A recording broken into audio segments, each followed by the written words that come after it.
नाज़रीन आगे बढ़ेंगे, आपको बताएंगे मुल्क की सूरत हाल के हवाले से। तो मुल्क की सियासत एक बार फिर शदीद कशीदगी की राह पर है। हुकूमत और पाकिस्तान तहरीक इंसाफ एक बार फिर मैदान में आ गई है और दोनों सियासी जमातें एक दूसरे पर तनकीदी निश्तर चलाने में पेश नज़र आती हैं। इसी पस मंज़र में वज़ीर ममलिकत दाखिला तलाल चौधरी का कहना है कि पेशावर में PTI के जलसे ने रियासती इदारों के खिलाफ बेबुनियाद बयानियाँ और हर्जा सराई को वाज़ेह कर दिया और ये ज़ाहिर करता है कि PTI दोबारा मुल्क में बहरान पैदा करना चाहती है। उन्होंने खबरदार किया कि अब अडियाला जेल के बाहर कोई तमाशा नहीं लगने दिया जाएगा। सिक्योरिटी गैर मामूली तौर पर सख्त कर दी गई है। उन्होंने मज़ीद क्या कहा, आइए वो देखते हैं। खामोश रहेगा, आखिर अदारे को जवाब देना पड़ा, मजबूर किया PTI ने कि जवाब दिया जाए। इस तरह के लोगों को बातचीत की दावत देने पर आज हमें शर्मिंदगी हो रही। आज क्योंकि आपको कोई कंधा नहीं दे रहा। तनकीद आप किस लिए कर रहे हैं कि फौज ब्लैकमेल हो, फौज को मजबूर किया जाए, फिर उसका कंधा इस्तेमाल किया जाए, उसके कंधों पर बैठकर फिर एक दफा किसी तरह इख्तिदार पर पहुंचा जा सके। तो जनाब सूरत हाल वाज़ेह करती है कि PTI के बयानिए के बाद अडियाला जेल के बाहर हुकूमत के हिफाजती इक़दामात से तनाज़ा शिद्दत इख्तियार कर रहा है। वफाकी वज़ीर इत्तलात अता तारड़ ने भी PTI को दुश्मन का आलाकार करार देते हुए कहा कि ये जमात का बयानिया रियासत मुखालिफ है और अब मज़ीद बर्दाश्त नहीं किया जाएगा। मज़ीद गुफ्तगू की उनकी जानिब से, आइए देखते हैं। मरीज है जो जेल में पाउंड है सी क्योंकि इसने 190 मिलियन पाउंड का डाका डाला है। ये वो शख्स है जिसने जिंदगी में कभी ईमानदारी नहीं की, ज़कात के पैसे में इसने फ्रॉड किया, अस्पताल के पैसे में इसने फ्रॉड किया।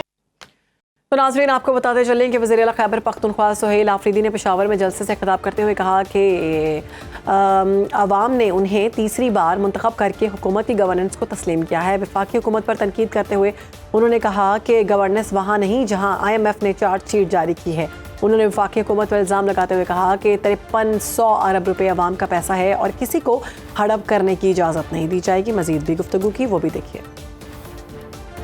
पेशावर ने 2013 से लेकर 2024 तक मुसलसल पाकिस्तान तहरीक इंसाफ को वोट दिया है और पेशावर को हमने हमेशा क्लीन स्वीप किया है। आज में बात की जाती है कि यहाँ पर गवर्नेंस नहीं है।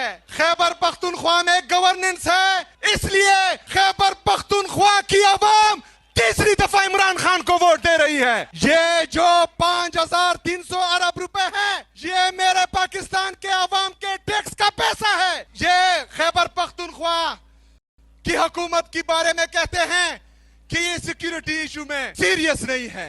अगर 21 साल में आपकी पॉलिसी कामयाब नहीं हो रही तो हमारा कसूर नहीं है। आप अपनी पॉलिसियां तब्दील करें, पॉलिसी बदलो।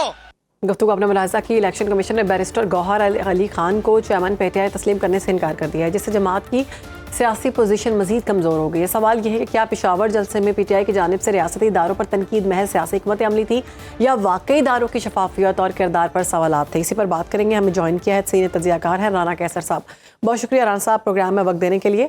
राना साहब, हमने देखा कि पेशावर में PTI के जलसे के दौरान रियासती इदारों पर तनकीद की गई, आप क्या समझते हैं? हमने कुछ दिन पहले DGSPR की जानिब से बड़ी अग्रेशन से भरी हुई एक तकरीर सुनी थी, उसके बावजूद इस तरह की बातें करना आप क्या समझते हैं कितना ख़तरनाक है मज़ीद इस पार्टी के लिए? सियासत में मुतअद्दिल ज़बान और अल्फाज का इस्तेमाल जो है can not be over stated. लेकिन बदकिस्मती ये है कि पाकिस्तान में पिछले 40-50 साल से यही सिलसिला है। जो भी सियासी जमात हुकूमत में होती है या जो अपोजिशन को वो इसी तरह लेते हैं और अपोजिशन वाले जो हुकूमत के ख़िलाफ़ ये बयानियाँ घड़ते हैं। तो जब ये इदारों के हवाले से हम बात करते हैं, देखिए पाकिस्तान के इदारे जो हैं वो पाकिस्तान की कौमी सलामती की ज़मानत है। लेकिन ये बात आज क्यों उजागर हो रही है? माजी में भी अगर ऐसा ही हुआ तो आज भी ऐसा ही होता चला जा रहा है। लेकिन आई वुड नॉट से 2 wrongs मेक 1 right। अगर आज जिस तरह तलाल चौधरी साहब ने कहा कि ज़बान खींच ली जाएगी, तो माजी में अगर इसी तरह ज़बानें खींच ली गई होती तो आज अफवाज पाकिस्तान के हवाले से इस तरह की गुफ्तगू ना होती। और यही सियासी जमातें, अगर सबको तारीख याद है, देखें जैसे मैंने रेफरेंस दिया मुंबई अटैक्स के हवाले से क्या बयान थे, डॉन लीक्स, पार्लियामेंट के फ्लोर के ऊपर अफवाज पाकिस्तान और उनके सरबराहान के हवाले से जो बयानात और जो तकारीर होती थी, रैलीज में जो जर्नलों के हवाले से बात होती थी, तो वो कौन करता था? ये सियासतदान ही करते थे। आज यही मामला है कि चूँकि کہ آج یہ کہتے ہیں جی ہم ایک پیج پہ ہیں لہٰذا جو دوسرا ہے اس پیج پہ نہ آئے اس کا پتہ کاٹو. تو یہ ہر دور میں ہوتا رہا اور یہ بڑی بدقسمتی ہے پاکستان کی کہ جب حکومت میں ہوتے ہیں تو ان کا بیانیہ کچھ اور ہوتا ہے, جب اپوزیشن میں ہوتے ہیں تو ان کا بیانیہ کچھ اور ہوتا ہے. تو دیکھیں کوئی بھی سیاسی جماعت جب حکومت میں ہوتی ہے وہ کبھی بھی نہیں چاہتے کہ اسٹیبلشمنٹ اور اپوزیشن جماعتیں جو وہ بھی ایک پیج پہ آ جائیں, کیونکہ انہوں نے حکومت کرنی ہے اور یہی بیانیہ یہی سیاپا فروشی ہے جو پاکستان میں ہوتی رہی اور اب بھی ہو رہی ہے انفارچونیٹلی. اور دیکھیں اداروں کے حوالے سے یہ ہے کہ اداروں کو کبھی بھی پبلک ڈومین میں آ کے اس طرح کی بات نہیں کرنی چاہیے. حکومت کا کام ہوتا ہے کہ وہ اپنے اداروں کے حوالے سے ایک بیانیہ بنائیں, ان کی رسپیکٹ کروائیں, ان کو ڈیفینڈ کریں. ایسا نہ ہو کہ جیسے ابھی DGISPR جو ہیں ان کو ایک پریس کانفرنس کرنی پڑی, ظاہر ہے اس کا بھی ایک بیک لیش ہے, اس پہ بھی کرٹیسزم ہو رہا ہے. تو یہ وجہ کیوں آئی سامنے, اس کی نوبت کیوں آئی؟ کیونکہ حکومت کا ایسا بیانیہ ہی سامنے نہیں آ رہا تھا. وہ سمپلی ایک پولیٹیکل پارٹی کو ٹارگٹ کر رہے ہیں, وہ ان کو کر رہے ہیں اور یہ ایک سچویشن ایسی بن گئی جس میں انفارچونیٹلی اداروں کے اوپر بات آنا شروع ہوئی. تو میں یہ کہتا ہوں کہ اگر ادارے پہ بات آتی ہے تو اس کی ذمہ دار موجودہ حکومت ہی ہوتی ہے, موجودہ سمراج جو بھی حکومت اس وقت ہوتی ہے. تو اس لحاظ سے یہ ایک بڑی انفارچونیٹ سچویشن ہے. اور دوسری بات یہ ہے کہ دیکھیں ماضی میں بھی یہی باتیں ہوتی رہیں, جو غداری کے سرٹیفکیٹ بھی دیے جاتے تھے, سیکیورٹی رسک کے بھی. کون سا سیاستدان ایسا ہے پاکستان میں جس کو سیکیورٹی رسک قرار نہیں دیا گیا؟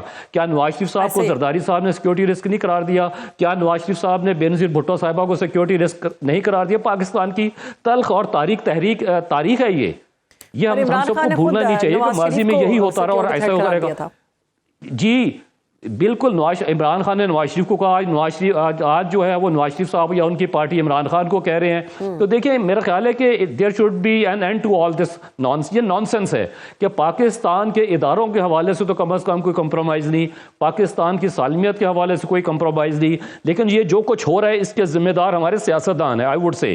کیونکہ یہ خود جب اپوزیشن میں ہوتے ہیں, جب ان کو موقع نہیں ملتا ہے, اسٹیبلشمنٹ ان کے ساتھ نہیں ہوتی, ان کو ریجیکٹ کیا ہوتا ہے, تو اس وقت ان کا بیانیہ اینٹی اسٹیبلشمنٹ یا اینٹی افواج ہو جاتا ہے. تو یہ ماضی ہے. تو اس سے میرا خیال ہے گریز کرنا چاہیے, سب کو اپنے اپنے گریبان میں جھانکنا چاہیے. پاکستان جس صورتحال سے گزر رہا ہے ہم اس چیز کو کسی صورت برداشت نہیں کر سکتے, نہ اس کے متحمل ہو سکتے ہیں کہ ہم اس طرح کی چیزوں کو فروغ دیں. بالکل ٹھیک ہے, بہت شکریہ. سینئر تجزیہ کار رانا کیسر ہمارے ساتھ موجود تھے, سارے معاملے پہ گفتگو کر رہے تھے.